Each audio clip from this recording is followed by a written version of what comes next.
What's up, people? This is Jacob Deaton, and I'm back again with another episode of Southern Wedding Professionals. And today, I am so privileged to have the wonderful Ivy Robinson from Ivy Robinson Events. How are you? I am well. How are you? I'm great. Tell me what's going on. Well, there's not a lot going on thanks to COVID. So here we are. You like my shirt, day drinking because 2020 sucks? Yeah. Show the rest of it for everybody. Let's see. Yeah, there you go. Yeah. There we go. So I feel like our industry is, we're all day drinking right now because we have parties. So might not have coffee in my cup. I'm not going to tell you. We'll see at the end of the interview how this goes, but That's right. Yes, we will. Mm-hmm. So, cheers. Cheers. had to echo you on that. So tell us where you're located. Okay. Tell us just broad strokes. We'll get into more specific things, but just tell us some broad stroke stuff about you. Okay, perfect. So my office is actually located in Charlotte, North Carolina, but right now I popped out of the water to come do this interview real quick. I'm visiting my family and friends. Yay! So we're based in Charlotte. We travel all over the U.S. We'll do some destination, and our focus is we're more of a boutique event planning company that focuses on like the design aspect of the event, and then we have the planning side of the event. So when you come to us, you get like a full turnkey experience. Our focus for the company is more of a boutique, quality over quantity. So you'll see that if anybody works with us, they get that hands-on experience. So we're really into the design. And if you look at our events, no event looks the same because our theory is no bride is the same. So, everything is designed around the couple, and so they're all different. So that I have ADD real bad, so that challenges me to really get to know my clients and really get to know their style and design for them. Right. Well, that's all those things are true. Every single wedding is 100% individual, and you got to take that kind of care. So do you also do like corporate style stuff, or do you only do, okay, you do both? Yeah. So we actually, a lot of our social clients also hire us to do their corporate events. So I would say about 80% of our business is social, and the rest is corporate, nonprofit. When I say social, I mean birthday parties, weddings, anniversary parties, showers, all that. Right. Most of it's weddings, but then those clients become repeat clients. So so we tap into any and everything that requires event planning. That's awesome. Yeah. It's cool to meet somebody that does a whole bunch of stuff, because that means we can talk about a whole bunch of different things. Oh, we can talk about it. All right. Right, here we are, 2020. Okay, so let's take a step back. And now that everybody's got to scope a little bit about what you do, let's start from the beginning, and let's talk about how you got into this business to begin with, and what sort of led you to this. Did you fall into it? Was it something that you had a dream of when you were 12? Give us the scoop. So it probably started when I had Barbie marry Ken and plan their parties. But no, to be honest, it's not a job that I was like, oh my God, I want to be a wedding planner when I grow up. That wasn't the case at all.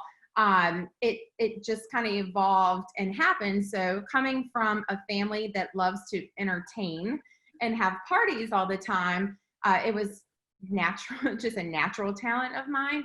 And my background is actually fashion merchandising and communication. So I was interning at CNN in Atlanta. And when I moved back to Raleigh to finish school, there was a sorority sister of mine, her father-in-law hired us to kind of take over this event planning company.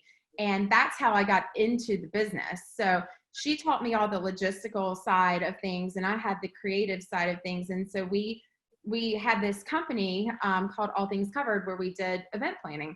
So she broke off to go sell real estate, and then I went and managed a venue. And so with that, I had a whole nother scope of things, doing venue management, catering, sales, marketing. I did all of it. And from there, brides would come see our space and then they would say, hey, will you help me plan my wedding? And so on the side, I started this little side hustle of planning weddings.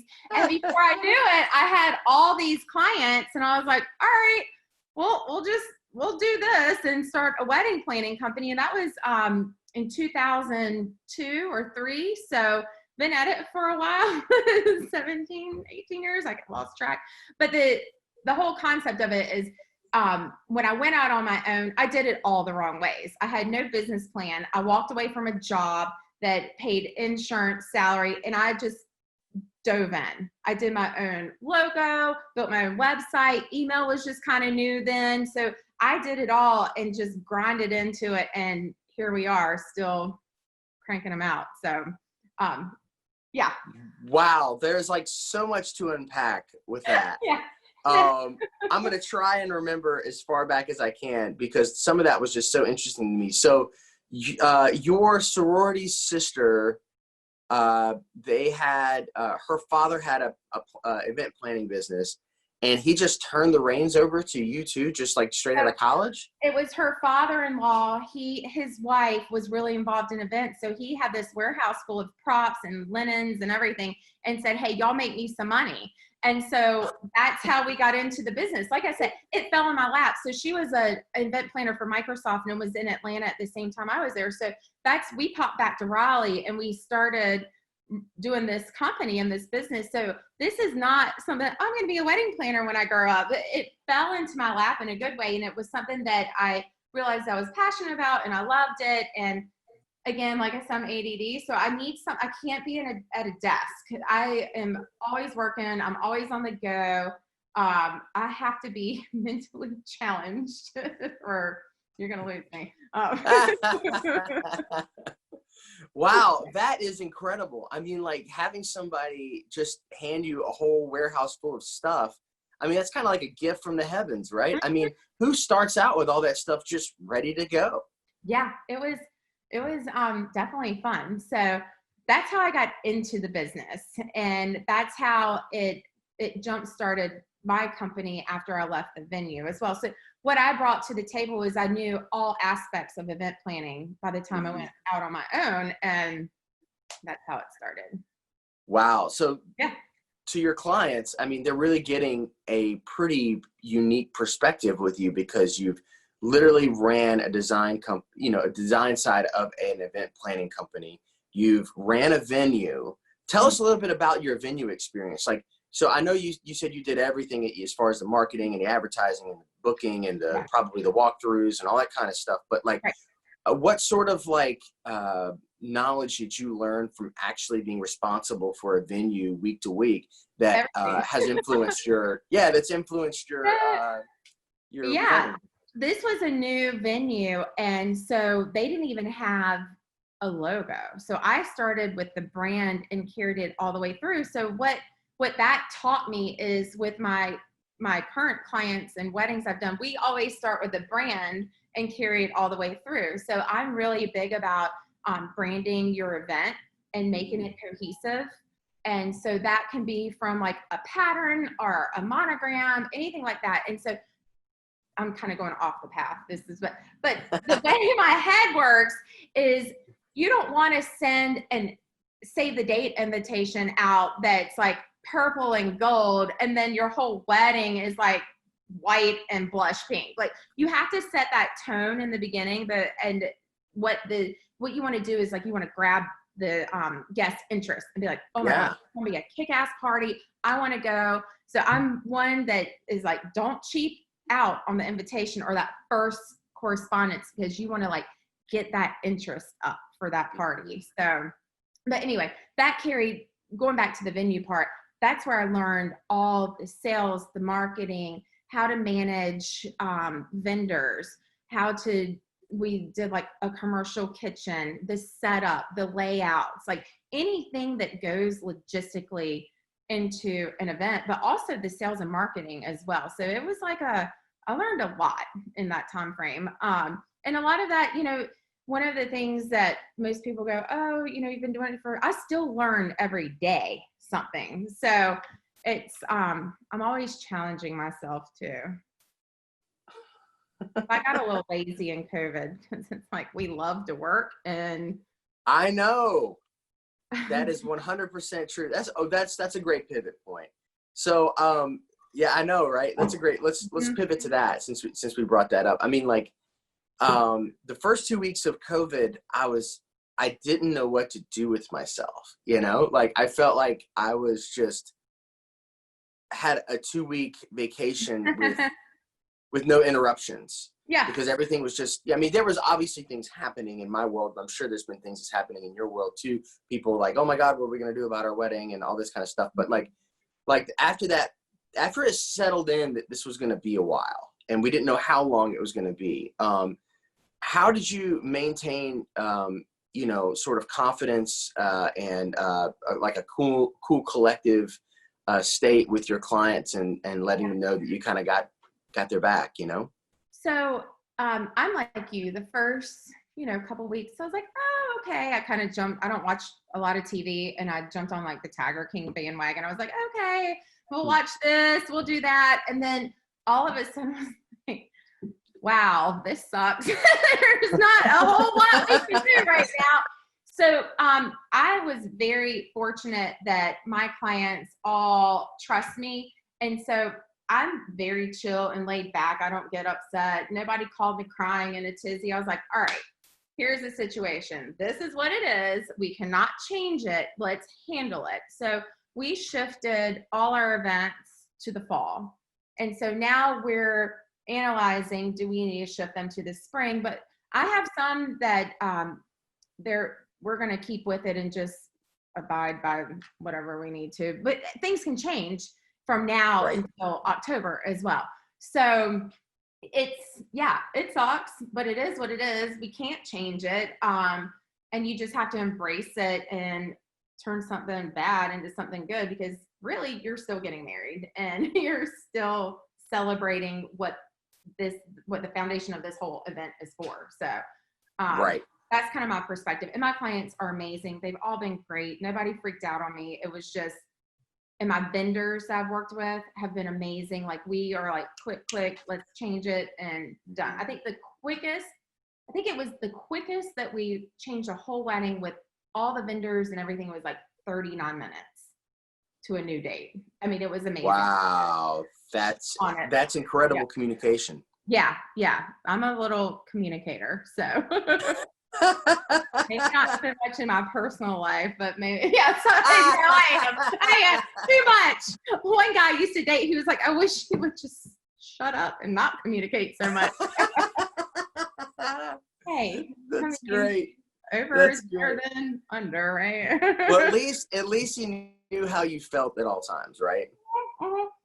I'm very positive person. Like it's all your mindset. Like if you think negative, it's going to be a negative experience. If you think positive, a negative thing happening, but if you turn it into something positive, it is what it's here for a little bit, and let's just embrace it. And it really, I hate it for our industry, because so many people, this is our livelihood and this is what we crave and what we love to do. And to have that taken away from us, it's been a little bit challenging. Like, I want to work and I like to work. So yeah, it's been a little hard, but you've got to make the best of it. Yeah. What do you do? There's literally nothing you can do. And that's the thing that really sort of, in the beginning sort of kept me up at night, but now it's like, it actually is my relief in that, like, you and many other people in this industry were doing exactly what they should have been doing. They were working, they were growing, they were building their company, they were doing all these kinds of things. And when something like this comes along, it's completely unrelated to anything that you did. You didn't cause it. There was no misstep. You didn't overspend on your advertising and now you're broke, or, whatever your dreams or whatever the dream scenario is that you fail from. This is not one that's in it. Yeah. So in the beginning, for me, and I think for a lot of people like yourself, it was very like oppressive in the beginning, because you're like, I can't do what I'm supposed to be doing. But now you're like, well, what was I supposed to do? Yeah. Like, Yeah, just keep plugging along. Yeah, so we day drink now. That's great. I love it. I'm probably gonna join you right after this whole Please do. experience. Oh, yeah, Well, please do. Going what are to, you gonna yeah. what are you gonna do, right? That's I kind of mean, where we're we're at. entertainers. We like to party. We like to throw events for our clients. So Right. That's what we do. that's what we do. What we do. Man. Well, so you know, let's back up a little bit just so people can gain context, maybe a little bit about your business as far as what packages you offer. Maybe give us a broad stroke sort of thing over maybe the wedding and the corporate side. Yeah. Just tell us a little bit about the things you offer potential clients. Yeah. So what we do is we are full service turnkey. And that starts, like I said earlier, from the branding to the planning to the design all the way through. So our price structure varies because every event's different. So it varies on location. Are we in a tent? Are we in a ballroom? How many people? How much staff do I need to bring? The complexity of the event. So when I say we're full service turnkey, it's down to like everything. I can't even give you an example. Like we're on call all the time. So that goes back to the what I was saying, like the way our business is structured is like very boutique, hands-on. We want our clients to have like just an amazing experience and they walk away and go, wow, that was just so much fun. Because one of the things I always tell my clients is all these magazines, or used to be magazines, I don't know if they're everybody's kind of falling apart. They always say, oh my gosh, planning a wedding is the most stressful day of your life and you should da-da-da-da. And it's really not. It's only stressful if you make it stressful. So my clients, fortunately, they trust us. They know, we know what we're doing. I don't want any of my clients to ever be stressed. And if they are, it's because they're putting it on themselves or they have an outside influence going on. Normally it's like family and friends. But anyway, that's kind of the structure. Full service, design, planning. Again, anything from birthday parties to weddings to corporate events to foundation events is what we tackle. So you just do full service. You don't do any of the smaller breakdown things like month of partial. No. Nope. I'm gonna tell you why, because I learned. Tell me why. I think everybody needs to know. Yes, I learned personally. This is my business, so a lot of people like the month of, day of. I'll never forget when I first started my business. I had done like a partial planning. And it was like 250 people, sit down dinner. So the night before the wedding, I was handed a scribbled up piece of paper and the whole seating chart had changed for the wedding. So I was like, okay, we'll make the adjustments, like handwritten, everything changed. And so mind you, all the name cards, everything had already been printed with the table numbers. So I had to change all that, stayed up all night, change it all. Well, the bride and groom forgot a couple people that were coming. I had this man cuss me out and said, you messed up. You didn't have my name down, blah, blah, blah. What's the name of your company? I'll make sure nobody ever uses you. Da-da. So I can't sit there and say, well, the bride and groom did it and throw them under the bus. I just said, no, we just weren't given your name. I'm sorry. But from that moment on, I was like, my hands are going to be on everything because I'm real big about reputation, and I would say 98% of my business is word of mouth. And it takes one to go blast that. And I was like, hell no, I'm not doing it. So I don't touch it. And you end up for me, when I've done it in the past, what happens is you end up so we do these events all the time. We know what we're doing.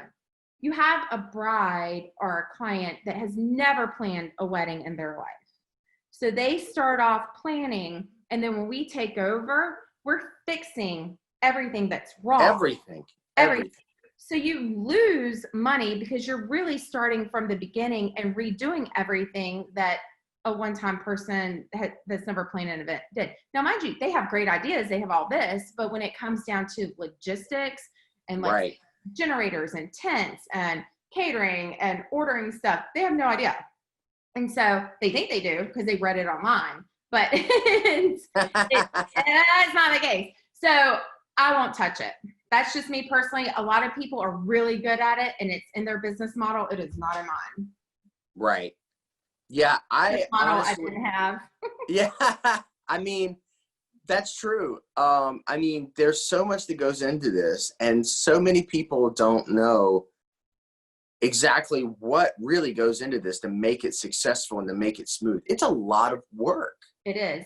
And that goes back to it's the biggest misconception of this business and this industry. I'll never forget, this girl came up to me at a wedding. She was like, oh my God, I want to be a wedding planner. You get to go to parties every weekend and drink and dance to great bands and great music. I was like, sister, I spent 18-hour days. My feet hurt. I've been here since Wednesday setting this up so you can have fun. But the biggest misconception is it's easy. It's not. A lot of people now with social media, because when I started, I mean, email was a new thing. Websites were just now starting. So now with social media, it's easy to copy. It's easy to say, oh, I did this, I did that. They can look it up online and claim it. But my biggest thing that I tell people is that it's not easy. It's a lot of work. You cannot be someone that can't handle stress at all. Like, you have to be able to handle stress. And if you can't, you crumble. Like, people think that, oh, I'll just pull up a timeline offline. I can copy some pictures from Instagram and say I'm a wedding planner.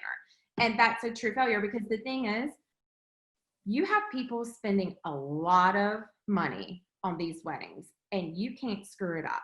So when you have someone that thinks it's fun, or they can copy something online, and you can't, it's not like you can hit pause and rewind and do over. You can't. So I love this. This is great. This is awesome. You brought up something that's really, really interesting. And I feel like a lot of that is happening in the business these days, where people are, decide they want to be, and they're projecting that image, and they're really good at projecting that image. Yep. But when it comes down to the nitty gritty, can you handle it? Can you really bring it home? Can you overcome all of these things and make sure that your bride and groom, barely even know about the issues that are happening, and they think everything went perfect?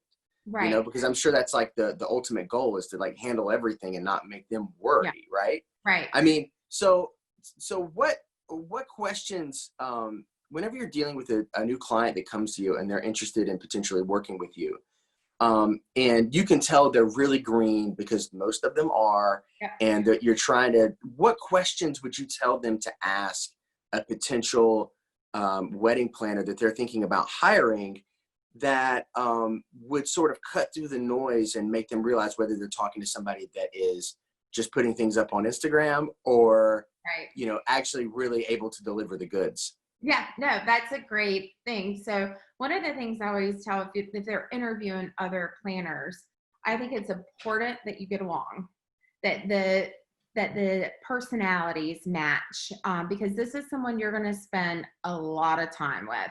And so if you don't click with your wedding planner, I mean, there are people I've met with before, and I'm like, you're better off with this planner. Like, that's more your style. That's more your speed. And I'm honest, because as much as we like the business, I don't want my next year to be hell with someone that I don't click with or get along with, because it ends up being a partnership with your client. I mean, this is like, you're dealing with the most intimate day of their life. You're dealing with family dynamics. You're dealing with all the drama that goes into that, if there is, and there always is. I don't care what anybody says. And so you have all that going on. And so I always say, how long have they been doing it? Have they done a wedding to this scale before? Have you asked for references? Just my biggest thing is, do you get along with them first? And then you can kind of knock out. You can tell just by talking to somebody if they know what they're doing or not. I mean, that's, most people can. And so I recently had an experience where a photographer was in over her head with an event, and it was somebody that the client had hired, not me. And so stressing my bride out. So I had to kind of like step up and say, stop for a minute, you know. So you got to make sure that that person's comfortable. Let's say if you're having 500 people, are your vendors used to doing events of that scale? Is this important? It is important. A lot can't handle that, and they think they can. A lot of people go, I can do it. And then when it comes down to it, they can't. And so that ends up, again, going back to, you can't redo the wedding unless they're doing a second marriage to somebody else. And that's going to be a couple years later. So there's no redo on a wedding day. That's true. So what do you do in those kind of situations where you have the photographer, for example, that sold their bill of goods and they're there and they're obviously not up to perform? I mean, the buck stops with you, you know? So like how do you take that next step and sort of like help them along? I mean, how do you do that? So the first thing I did was calm my bride down. And then second, pull the photographer aside and have a conversation. This is how this is going to go. And I'm a huge team player. I'm not one that's like, I'm in charge, listen to me. I'm all about teamwork. But if there's somebody that's not playing team, then we pull them aside. Right. We call it you get tank because I'm from Pasquotank County, which is Eastern North Carolina. You don't want to get tank. Nobody tank. Tank, because we're from Pasquotank County, which is Eastern North Carolina. We got a little bit of that salt air in us, that little cray. You don't want to get tank because that means that means you about to get it. Don't step to the tank. Don't step to the tank because it's not going to be pretty. It'll be like getting cussed out with a smile on your face. How do you do that? That's such a talent, you know, like just a. It's great. Blah, blah, blah, It's called boutique facing. It's like, get your shit together and we're going to make this work because ultimately this is our client. Right. We're here to make them happy. Yeah. I love it. That's so great. Wow. Did I stump you? Oh my God. Yeah. So it seems like you were saying, it seems like that a lot of your people have, moved their date to the fall and, and how do you feel? I got a two-pronged question for you. How do you feel about consumer confidence for buying for in the future? Yep. And then how's that looking for you as far as like just the intake and the usual things? Are people still inquiring? But then the second one is, have you branched into technology since you've seen this whole arc of technology here? Has anybody asked you about like, virtual weddings and stuff of that sort of nature? And do you do that? Yeah. So going back to question number one, so the consumer, one of the things, I mean, I thought we would be fine in the fall. I have some people still moving forward with it. It's what we're doing now is obviously nobody knew this was going to happen. And you have to look at a perspective from the vendor and the client. So I have not charged to reschedule anything. I have people on their third date right now, and we don't charge because they can't help that it happened. I can't help that it happened. And it's quick for us to move our vendors over. So it's a little more time, but I just think it's the ethical thing to do. Yes. So when you start going to your fourth change, no, we're starting over at that point. So I feel like I'm starting to book spring, summer, fall of 2021. Mm-hmm. And people are confident in doing that right now. So, but we're obviously doing clauses for COVID that we've never had to do before because nobody knew what COVID was back in, February. But so that's one of the things we're doing. So I'm finding that people are still excited to get married. They're moving forward with things. What was your other question?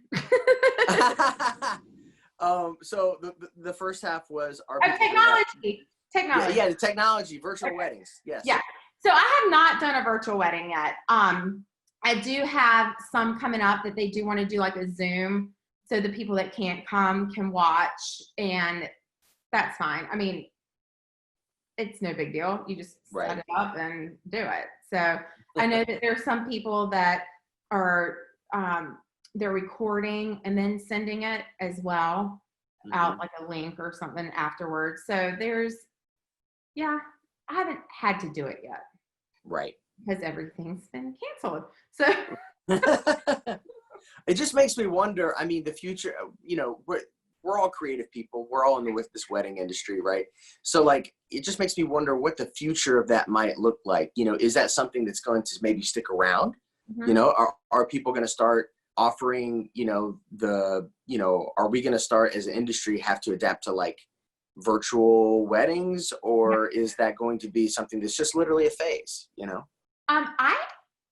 I think it's going to stick around in the sense of when weddings get back to normal. I think this is going to be a new option that people are going to look at for those that can't travel.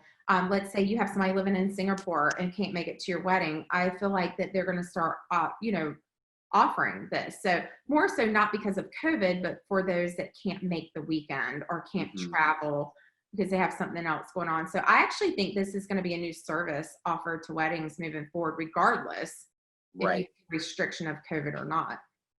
Yeah, I mean, it seems to me like a wonderful way to sort of bridge that gap, and also,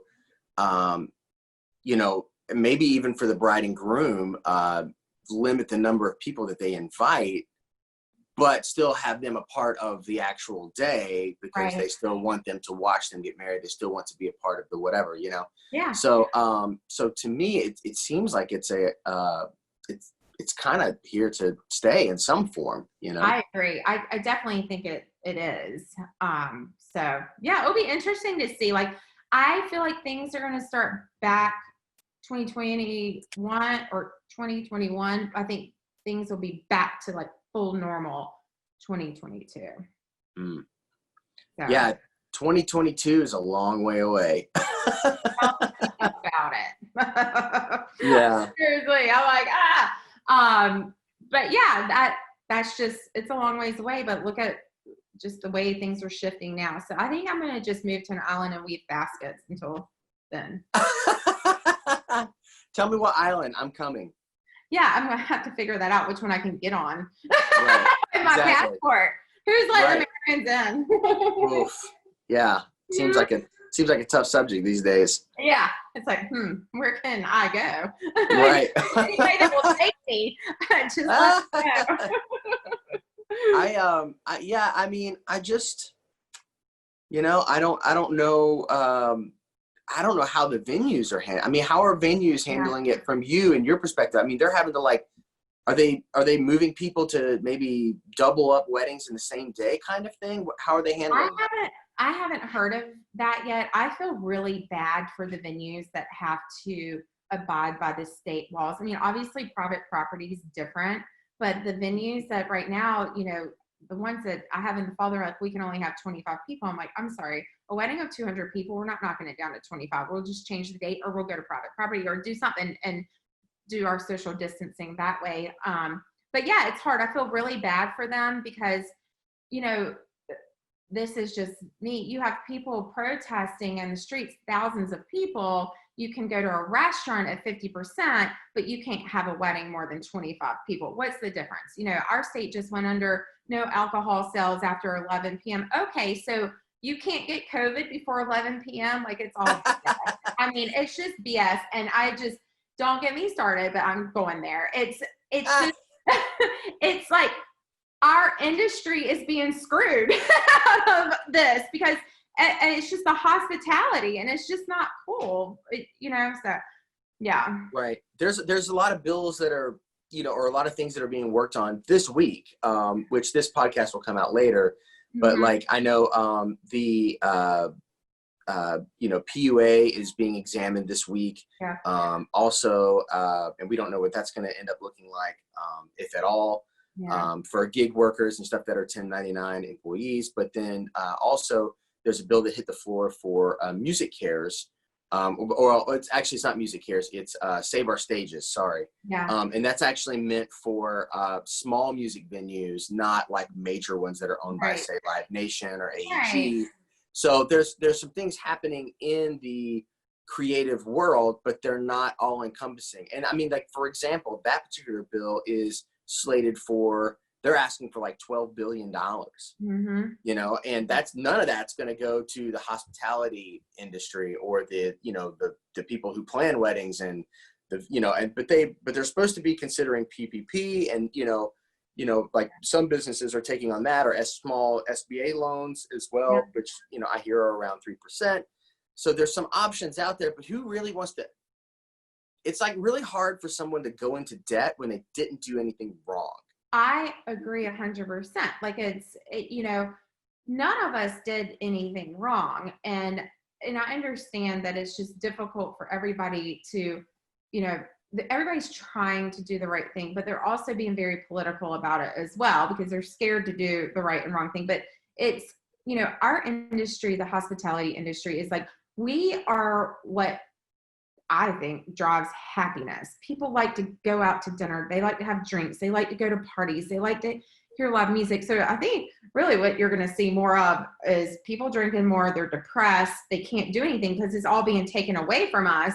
And I just, it's really sad, but our industry is what really kind of drives society and happiness. And now everybody's going to be like depressed and fat. As much as someone, exactly. Yeah. I mean, you can't even go to a gym. You can't. And I'm a huge lifter. I love to lift. It's like, it's one of those things for me that like, it gets out all the demons, you know what I mean? I just go in, lift a lot of weights, go home, and I don't punch anybody all day. Yeah, exactly. But it's true. I mean, we are social creatures. That's what we are. Even people who are introverts are still social creatures, and they need a certain amount of social interaction with people to actually, to function as a human. And many people have lost friends. I've lost friends from suicide from this.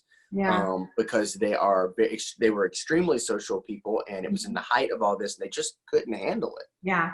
So I also wonder too what the future of all this will hold for us, and I just wonder what that might look like long term. Yeah. No. The effect. And it's almost like, will we ever be back to normal? And what was the normal? Because it's a cluster. But anyway, we'll see. Only time will tell. Yeah, I mean, there's going to be a new normal. I think normal of the past is gone.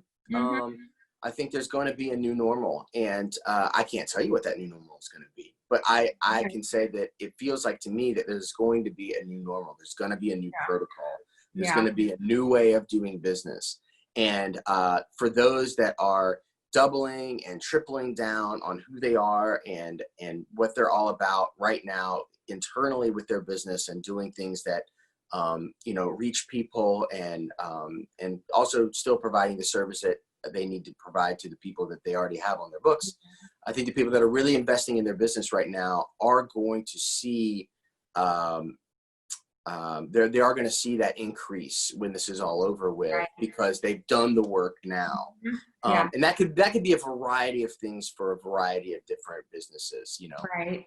Yeah, no, it's definitely, it'll be interesting to see. I mean, I think positive and think we'll all be back at some point, but it's just, who would have thought that this is where we would be in 2020? Right. Okay. So let's talk about some lighter things. Let's talk about some things that make everybody happy, particularly people that maybe you work with, such as, give us a shout out of some of your favorite vendors to work with.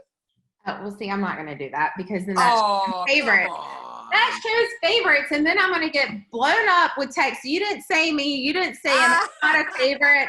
Why didn't you do that? So I'm not going to name names. I'm going to politically correct here. Look, I'm not trying to get hate texts. I'm just sending a number. That's okay. All right. Okay. So I'll tell you. I mean, everybody that I work with on any event is a friend, typically a friend and a vendor, and we it goes back to like, it's all teamwork. And I always believe in a successful event is the team that's put together to make it happen. And so if you have a great team, you will have a great event. So the moral of the story is if people want to know who you like, they're going to have to hire you. That's right. And I have to tell you, I mean, there's also what I do is I don't just book the same people for every event. I actually match who I think is a good fit with the client's budget, their style, their personality. So it's not the same people in every event, because there are a lot of personalities, let's say with photographers, that will not match with a very shy person.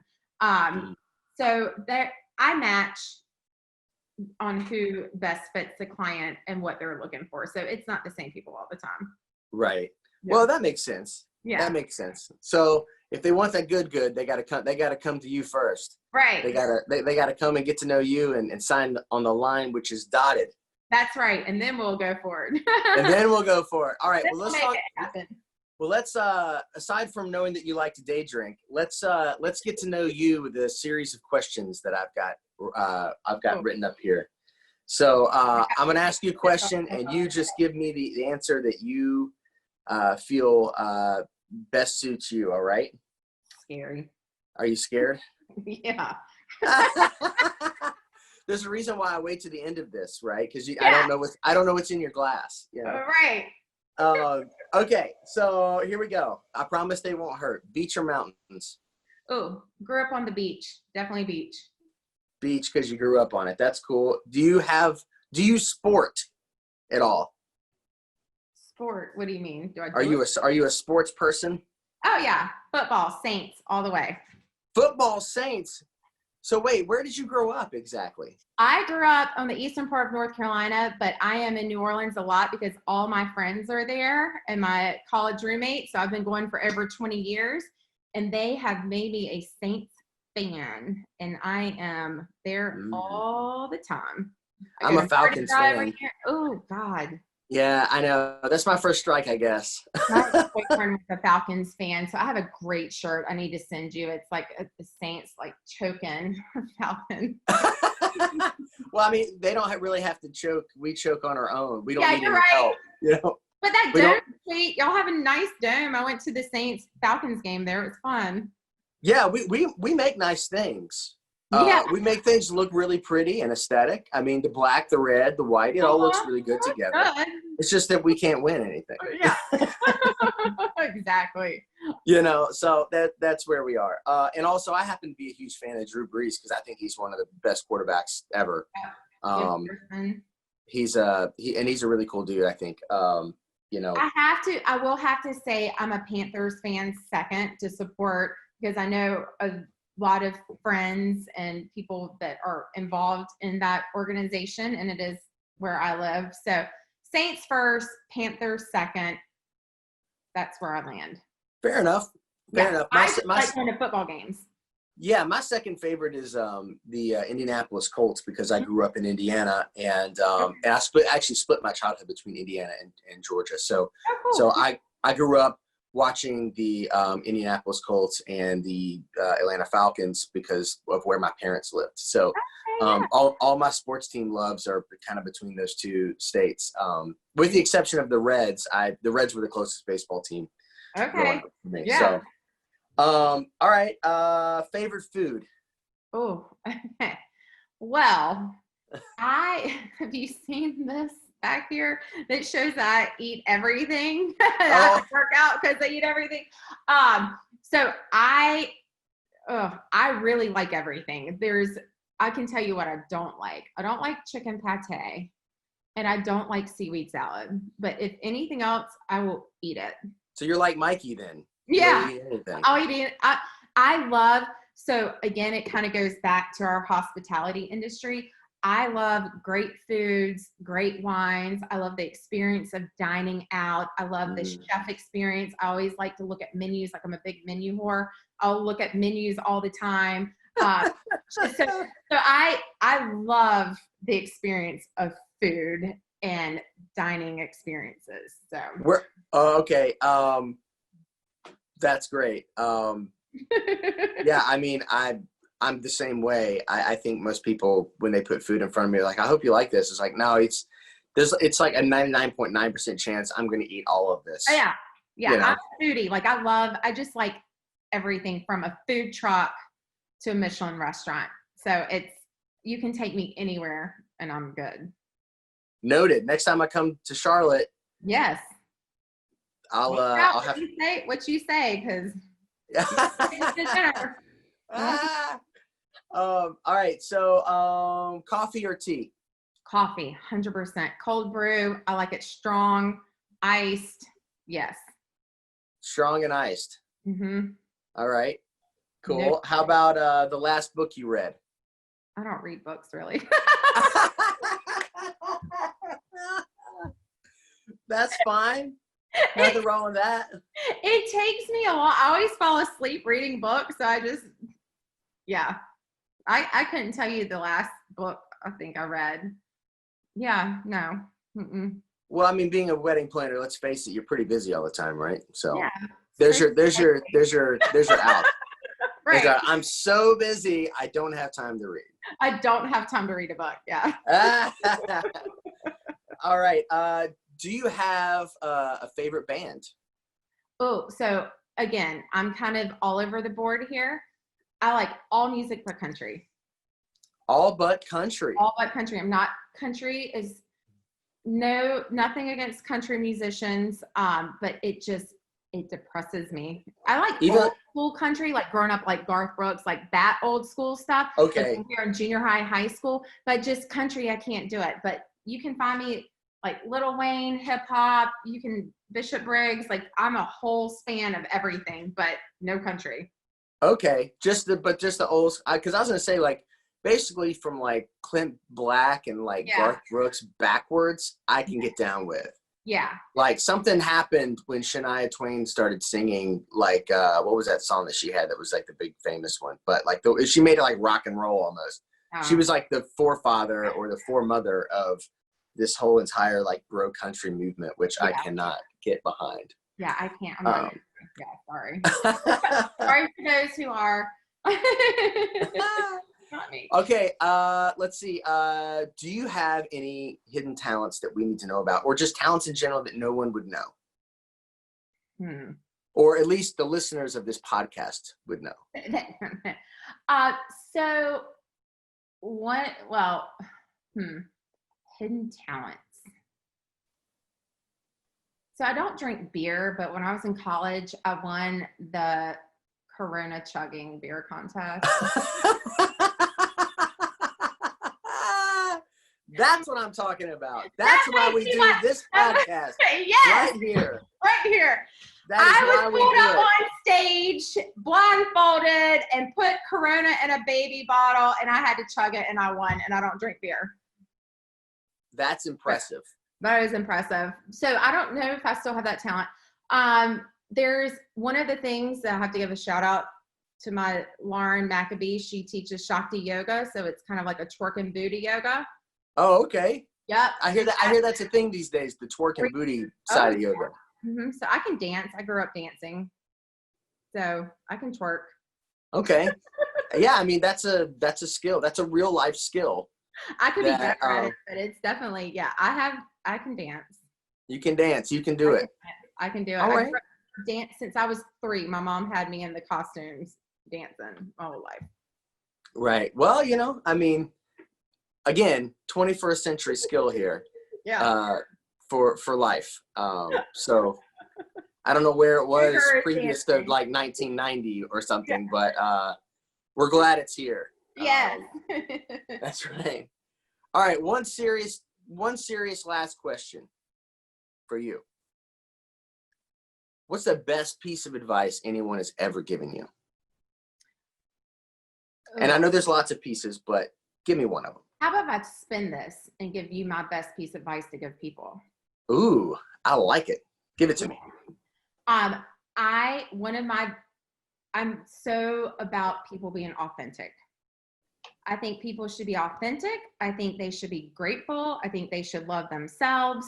One of the things I see so much of is, just not in this industry, but everywhere, people trying to be someone that they're not.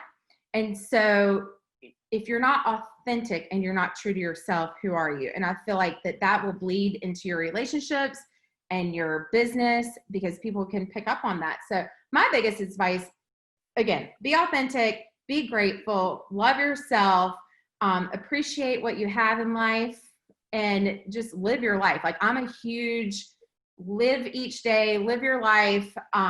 One of my friends texted me the other day. He was like, this is you. You just go take the day as it is. And I do. I mean, everybody's like, you're always here, always there. I'm like, because that's what I make it. Like, I am making my life that way. So I'm positive. I always try to think very positive. I'm not saying I'm like Pollyanna all the time. Yeah, I have bad days and I get sad, but then Sure. I get that shit out real quick and move on. So yeah, so that's kind of my take on life and advice. I love it. And I'm sure everyone has loved listening to you speak about your business and getting to know you through this podcast today. Ivy, thank you so much for being here and being a part of it. It's been an absolute joy. Well, come take me to dinner. All right, you got it. I'm coming. As soon as they like let people come up to Charlotte and sit down in mass, I'm down. Hey, I have some secret ways we can get in. All right. Oh, you got some back doors. All right. I got some back doors. All right. Well, this has been another episode of Southern Wedding Professionals. Thanks so much for being here, Ivy. And we're going to have you back soon. Oh, please do. I loved it. Thank you. You're too fun not to have back. And we'll see all of you next time. Take care.